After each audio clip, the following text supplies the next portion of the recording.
함께 만드는 언론 미디어 협동조합. 여기는 국민TV. 함께 만드는 언론 미디어 협동조합. 여기는 국민TV.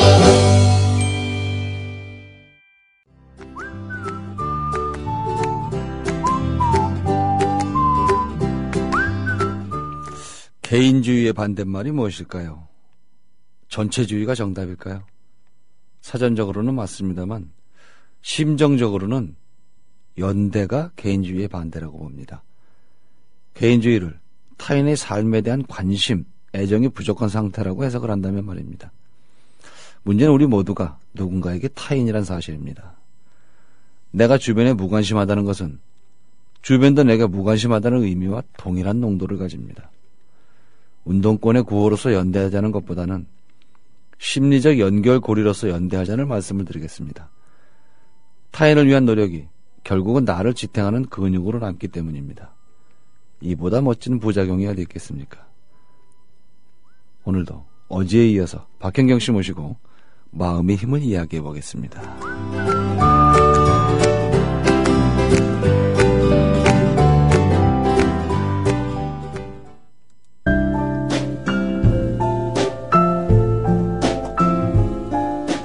뇌에는 근육이 없습니다. 최근 섹시한 뇌를 위한 체육관 국민라디오 전영관의 30분 책 읽기. 네, 박현경 씨 모셨습니다. 마음의 힘. 어디까지 얘기했었죠? 네, 안녕하세요. 잊어먹었어요. 네. 선생님을 찾는 내용까지 말씀드렸습니다. 네. 네.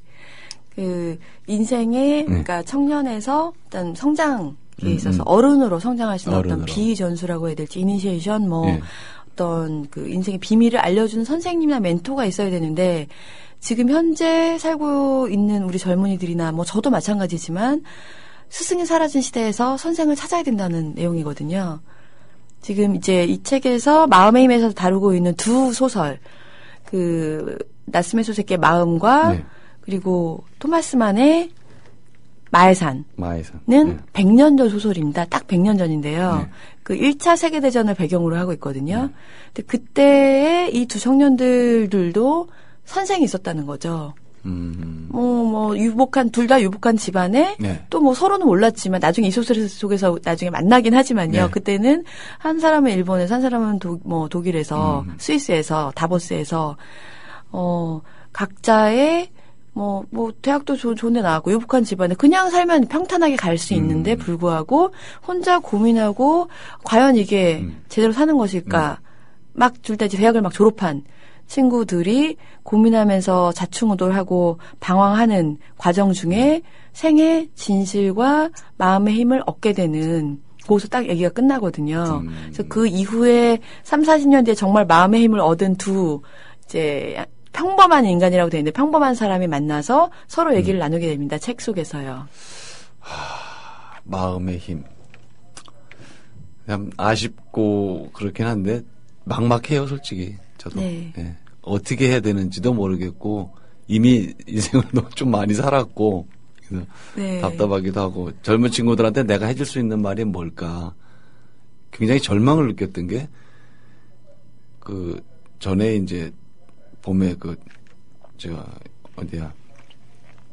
대학교에 가서 특강을 할 일이 있었어요. 그래서 1학년 신입생들한테 이렇게 얘기를 하는데 정말로 할 얘기가 없는 거예요. 며칠을 고민을 했는데 그렇다고 누가 유명한 사람이 한 이야기를 인용을 하는 건 너무 구태의연하고 그렇다고 아저씨는 이렇게 살아왔어 하자니 이것도 지루하고 정말로 그런 걸 빼고 나니까 할 말이 없어요. 상상만으로도 가슴 답답해지네요. 신입생들한테 만약에 제가 저보러 가서 얘기하라고 도대체 뭘 할 말이 있겠어요. 차라리 졸업을 앞둔 친구들한테는 현실적인 얘기라도 해줄 수 있을 것 같은데. 걔네들한테 정말 대학에 들어온 지 이제 한 2달 된 친구들한테 할 말이 없었어요. 그래서 1시간, 2시간 특강을 했는데 물론 이제 스포할 권리 이제 책 얘기도 하고 이제 그나마 그 얘기를 조금 해서 시간을 보냈는데 되게 힘들었어요, 그때. 그렇다면 뭐 한가한 소리라고 할 수 있겠지만 네. 할 수도 있겠지만 이 책을 권할 수가 있겠네요. 신입생들. 지금 생각해 보니까 네. 지금 이 광상준 선생의 마음의 힘이란 책을 보면 뭐 본인 자체가 도쿄대에서 오랫동안 학생들을 만나왔고 계속 서로 고민 상담도 하고 토론도 하고 이랬던 분이잖아요. 그래서 네. 대학이 정말 너무나 꼭 합리적이고 뭔가 생산성을 요구하고 나중에 진짜 노동력을 생산할 수 있는 장소가 아니라 신입생일 때도 더더욱 뭔가 토론하고 아무 의미 없고 진짜 시간 무용지물인 것 같은 그런 시간을 보내는 것 같은 그런 시간이 꼭 필요하다는 거거든요. 그게 대학이란 장소가 있고 네. 그 시간이 유예가 됐잖아요. 네. 바로 사회에 나가기 직전에 그런 장소가 꼭 필요하다고 얘기를 하거든요. 근데 지금 대학이 그 기능을 잃어버렸지만 그 기능을 뭐 대학이 스스로 못 해준다면 네. 학생들끼리 그런 모임을 한다든지 토론을 한다든지 선생을 찾아 나선다든지 할 수 있겠다고 얘기를 하겠네요. 저 같으면 이제는 이 책 읽고 나니까. 네, 물론 정말 한가한 소리라고 할 수도 있겠죠. 아니요, 필요해요. 저는 특히 그런 말을 잘 못하는 쪽에 속하는 게 네. 이제 장남 뭐 그런 가장 평생 그런 거에 너무 어릴 때는 장남이라는 것에 이렇게 짓눌려 살았고 꼭 누가 부담을 주지 않았는데도 성격인가 봐요. 그런 것도 있고 가장에 대한 어쨌든 그런 것들 너무 그렇게까지 안 해도 될 것 같은데 너무 거기에 짓눌려서 살다 보니까 여유도 없어요, 사실.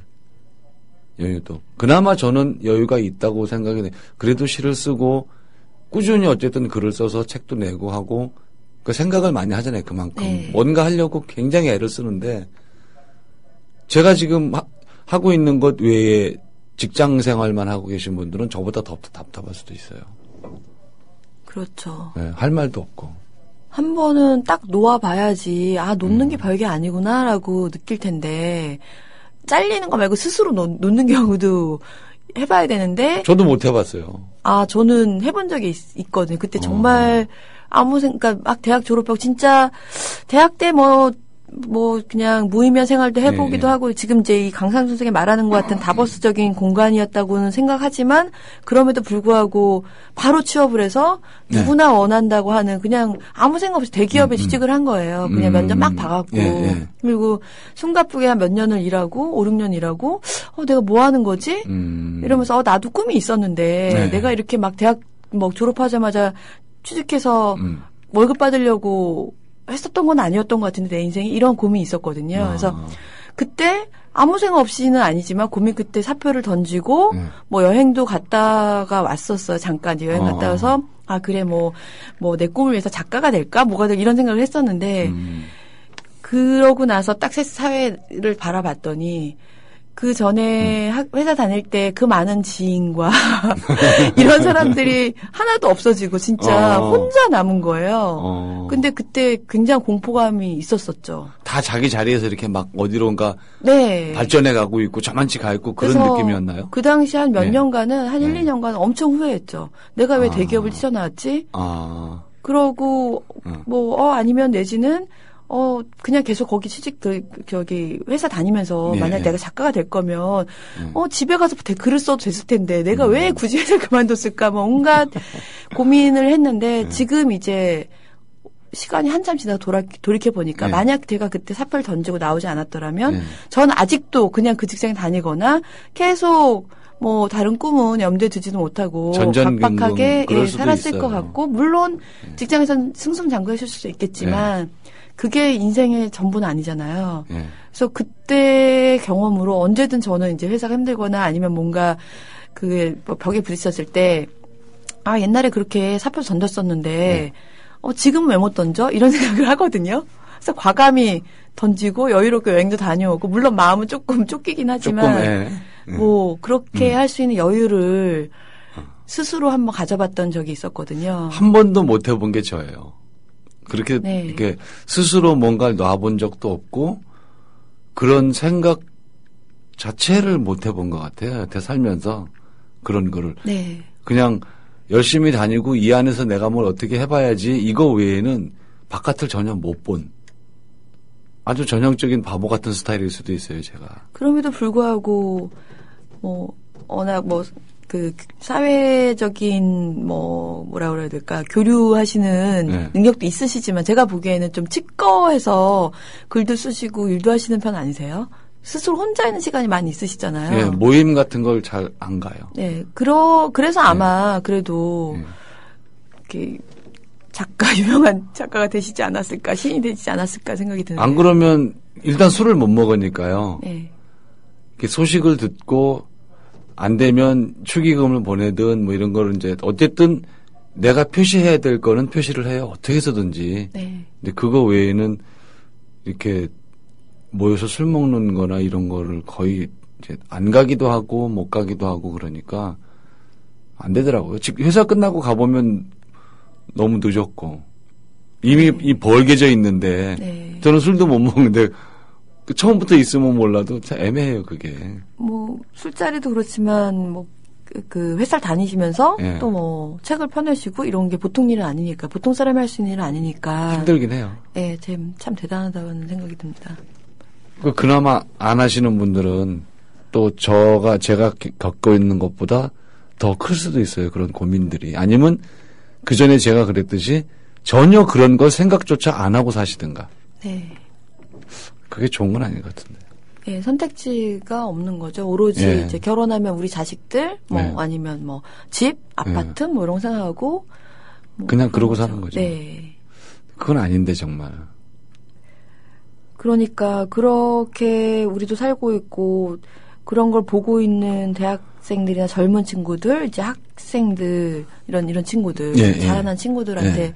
저희가 과연 뭘 얘기해 줄 수 있을까요? 그거 할 말이 없더라니까요. 없죠. 부끄럽기도 네. 하고 내가 과연 이 아이들한테 그냥 나이 많은 아버지 뻘 되는 그냥 아저씨 외에 내가 할 수 있는 게 뭐가 있을까? 그거는 자동으로 얻어진 거잖아요. 나이를 먹고 이렇게 해서 어느 정도 사회적인 지위가 생겨간 건 대체적으로 그냥 얻어진 것이지 내가 정말 애써서 그런 두려움을 깨고 나가서 이렇게 놓은 거라고 하기는 또 조금 애매해요. 그건 아이들한테 할 말이 없는 거예요. 네. 제가 요거 한 구절을 읽어드릴 건데 예. 이제 뭐 워낙 뭐 명문장이 많아서 다 읽어드리고 싶지만 지금 말씀하시는 그 부분에 예, 있어서 이제 세상에서 말하는 하나의 방정식을 쫓아 단 하나의 높은 이상을 꿈꾸고 그것을 이루지 못하면 끝장이라며 두려워하지는 마십시오. 일단 자기가 좋다고 생각하는 길을 가보고 그게 잘 안 되면 몇 번이고 뻔뻔하게 방향을 바꾸면 됩니다. 마음의 풍요라는 것은 결국 내 안에 얼마나 넓은 선택의 폭을 가지고 있냐는 것이니까요. 라는 말이 이제 나옵니다. 그러니까 진짜 뻔뻔하게 방향을 바꾸면 되는 것을 그걸 못 해요. 네. 그걸. 오로지 한 번 선택한 길을 계속 가게 되는 거죠. 예. 그래서 사실 제가 뭐 여기서 마해산의 주인공과 또 그 마음이란 나스의 소새끼의 주인공과 해서 이 사람들이 젊을 때 비전수를 받고 어떤 예. 인생의 어떤 어두움이든 아니면 비밀을 알아내서 마음의 힘을 가지는 성장 소설의 주인공들이 3, 40년 뒤에 60, 70대가 돼서 만난 예. 거잖아요. 예. 이제 일본에서 만나는 설정으로 돼 있거든요. 그래서 저는 사실 기대를 하고 읽었어요. 야, 정말 그렇게 인생의 비밀과 마음의 힘을 얻은 젊은이들이 만나서 얼마나 훌륭해져서 네, 후일담을 얘기할까. 네. 그래서 막 기대하면서 사실 그 교차 편집된 이제 소설들 계속 네. 기대하면서 읽었는데 네. 약간 실망을 했습니다. 어떤 게요?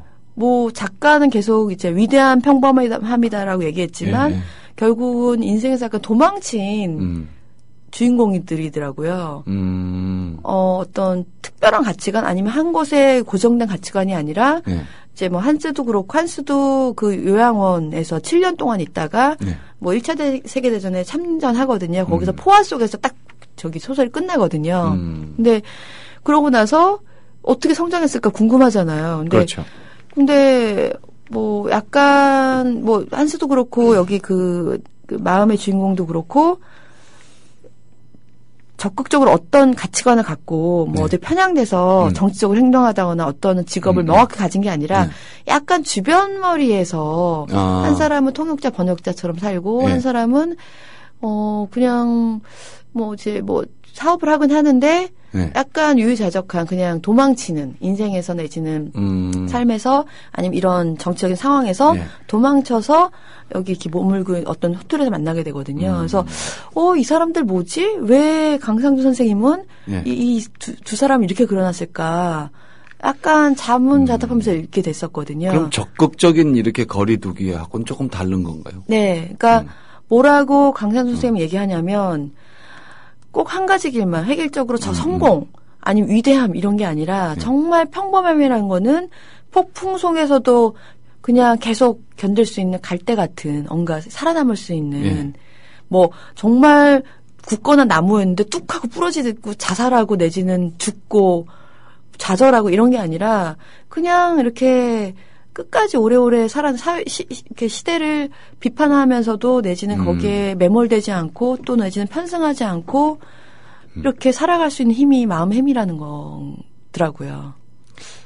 항상심, 평상심 이런 거하고 좀 이렇게 통하는 것 같아요. 그래서 위대한 평범이라는 거는 그냥 평범한 지표, 평균적인 평준한 인간 이런 뜻이 아니라 폭넓은 선택지 중에서 가장 본인이 생각했을 때 최적이라고 생각하는 거를 그냥 계속 고르는 사람, 한가운데를 고르는 사람. 그게 꼭 위대하거나 사회적으로 그런 게 아니라도. 그때 뻔뻔하게 이렇게 갔다가 또 이게 아닌가 배 이러면서 절로 갔다가 그러면서 강상준 선생 자체도 이제 일본 이름을 버리고 한국 이름으로 살아왔잖아요. 근데 이제 기자 인터뷰를 보니까 그거를 선택한 거를 잘했다고 생각하십니까? 했더니 최근에 인터뷰에서는 다시 굳이 꼭 한국 이름으로만 살 필요가 있나는 생각이 들었다는 거예요. 그러니까 하나를 결정했다고 해서 그게 다는 아니라는 거죠. 그러네요. 보통은 자기 결정을 옹호하고 이게 이제 아니라고 생각을 한쪽에서 하면서도 갈등하면서도 그냥 유지하고 이러잖아요. 밀어붙이고. 근데 지금 강상준 교수 얘기로는 그럴 거면 저거 해라. 이제는 일본 이름도 괜찮지 않았을까? 내가 왜 굳이 그때는 너무 고민 끝에 정체성 그 한일 양국사에서 자기네 개인의 정체성 때문에 그런 거지만 이제는 이제 그걸 넘어선 거죠. 그건 좀 얘기가 되네요. 보통은 그렇게 못하니까.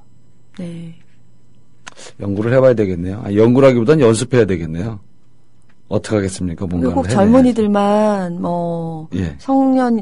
어른이 되기 위해서 그런 과정 겪는 게 아니라 사실 저도 아직 미성년이라 생각이 들거든요. 어른의 과정을 제대로 못 거쳤다는 생각이 들고 계속 살아가면서 끊임없이 힘들 때 내지는 좌절하거나 아니면 그냥 눈 감고 귀 막고 돌진하는 게 아니라 언제든 선택을 바꿀 수도 있고 새로운 삶을 살 수 있다는 그런 용기, 삶을 리셋할 수 있는 용기를 가지고 살아야 될 것 같습니다. 그건 용기는 맞는 것 같아요.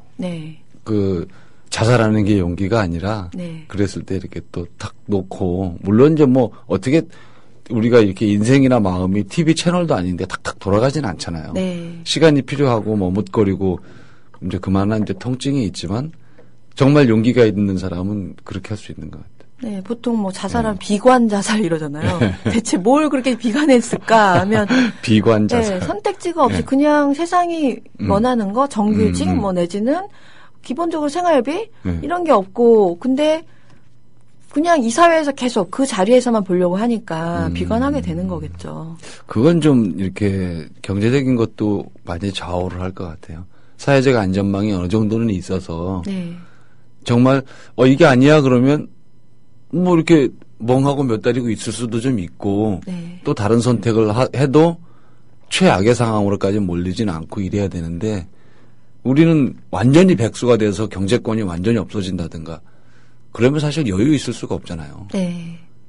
최저임금 이래가지고 너무 말도 안 되는 한 달에 100만 원 수입이 안 되는 사람들이 많은데 그 사람이 혼자도 아니고 혼자도 사실 모자랄 돈인데 아무리 이렇게 절약을 한다 하더라도 그런 것도 좀 있었으면 좋겠는데 그것조차도 안 되니 책에서도 나오지만 저도 사실 똑같이 동감하지만 그 이전 우리 부모님이나 그 더 이전 세대는 뭐 사회를 디자인할 수 있는 기회가 있었던 것 같아요. 뭐 체제도 만들고 스스로 뭐 사업도 해서 뭐 그때는 뭐 벤처 전에 뭐 대기업의 신화도 격변기가 있고 한동안 네, 있었죠. 이런 게 있었지만 지금은 이미 사회가 완성이 돼서 지금 저희가 할 수 있는 일이라고는 이미 사회를 구조를 바꾸기 많이 내지는 내가 뭐 갑자기 회사를 차려서 대기업이 된 이런 건 불가능하잖아요. 거의 이제 뭐 영원히 불가능해졌다고 봐야죠. 이미 디자인된 사회에서 내가 편승해서 똑같이 거기에 맞춰서 발맞춰 가느냐 아니면 그냥 못 맞추면 죽느냐 이 길밖에 없는 거예요. 여유 있게 사는 것하고 나고자 하고 말이 비슷해지려고 하고 있어요. 네, 뭐 나고자죠, 나고자. 루저처럼 되는 거죠. 근데 그렇게 지금 이미 사회가 이렇으니 어쩔 수 없으니 그렇다고 우리가 뭐 내 마음의 스승이라든지 아니면 누군가 이끌어줄 수 있는 뭐가 있는 것도 아니고 사회가 병들어 있고 이 상황에서 너 혼자서 알아서 마음의 힘을 키워봐. 이거 굉장히 힘드니까. 안 되죠, 그건. 네. 그러니까 그럴 수 있는 공간과 내지는 그런 사람들끼리 내 고민을 같이 하시는 사람들끼리 모여서 끊임없이 토론하고 뭔가 다른 삶도 바라보면서 이제 갈 수 있는 서로 이웃이 될 수 있는 기회를 만들어야 되는 거죠. 용기, 기회. 그러네요, 기회. 네.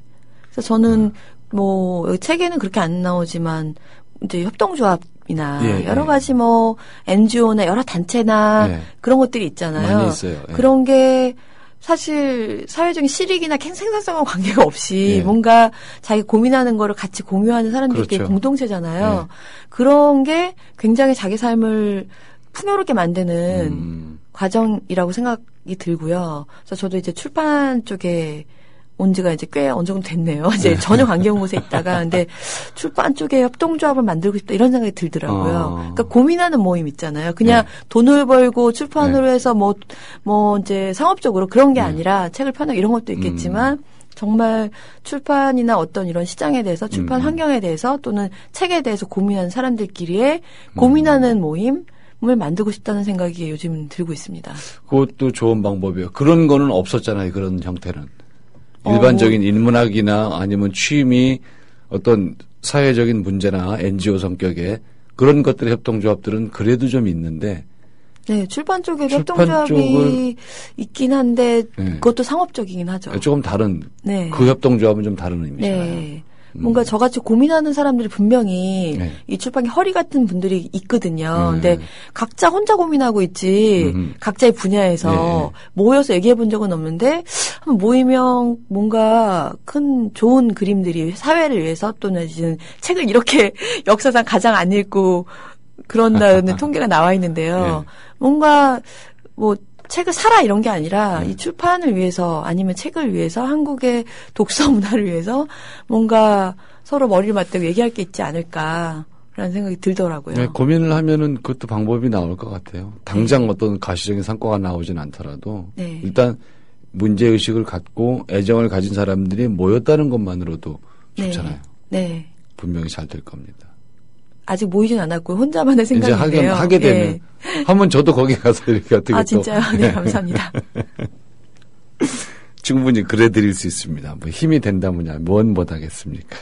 얼마든지 할 수 있고요. 마음의 힘. 그냥 말은 참 간단한 말인데 생각처럼 안 되시죠? 저도 마찬가지고 계속 흔들리고 그럽니다. 솔직히. 어찌해야 좋을지도 모르겠고 강상준 교수의 책을 읽는다고 읽은 분 중에 몇이나 해답을 찾을까? 이것도 사실 자신은 없는 얘기고요. 네. 안타깝네요. 한가한 소리 하고 있네 이렇게 생각하는 분들도 있을 것 같아요. 그러실 수 있어요. 네. 네. 근데 그런 분들일수록 나중에 큰 상처를 받으실 수도 있고 크게 좌절할 수도 있으니까 항상 자기한테 여지를 좀 주는 거는 진짜 필요할 것 같아요. 네. 그런 것도 없이 저도 좀 원칙주의자고 좀 그렇거든요. 기준을 세워놓으면 좀처럼 거기서 안 벗어나고 어떻게든 그걸 지키는 좀 그런 편이라서 외골수기도 하고 힘들어요, 사실은. 네. 그래서 그렇게 좀 안 했으면 좋겠는데 많이 뭐 나아지긴 했지만 뭐 나아졌다는 게 그래도 남들보다 저는 좀 고리타분한 인간에 속해요. 아니 정말 그 어떻게 우연히 그냥 막 다 싫어 팽개칠 거 하고 휴가를 가서 거기서 인생의 짝을 만날 수도 있는 거고요. 우연히. 지금 주변에 그런 일이 제가 발생했습니다.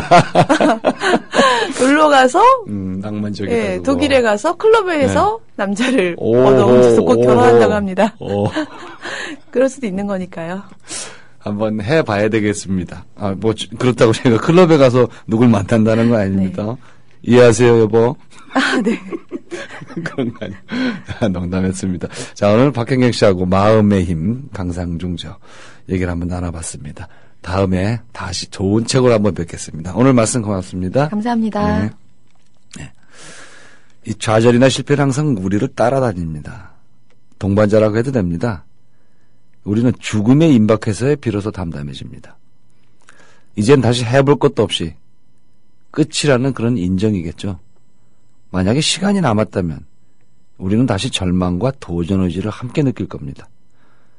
저는 여기서 포기하는 기술을 말하고 싶습니다.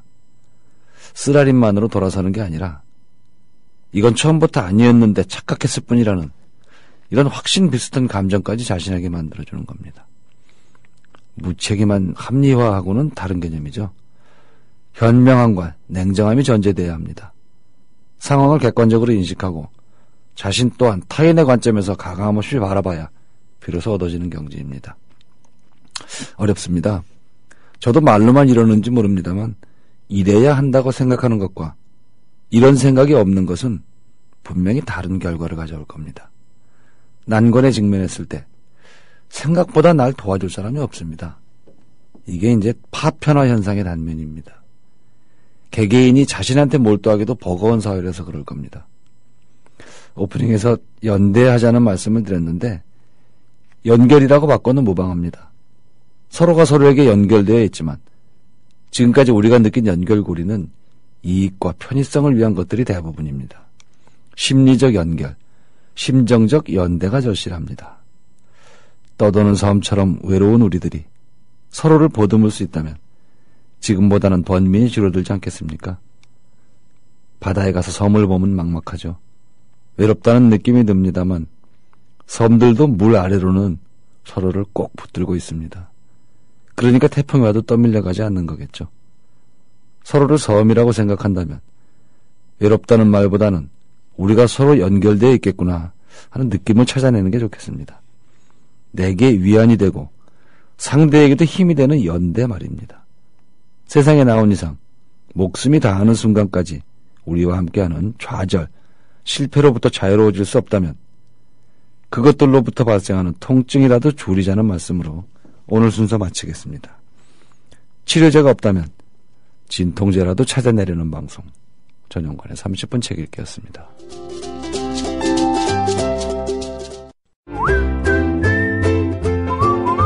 국민라디오 팟캐스트 응원하는 가장 쉬운 방법 아시나요?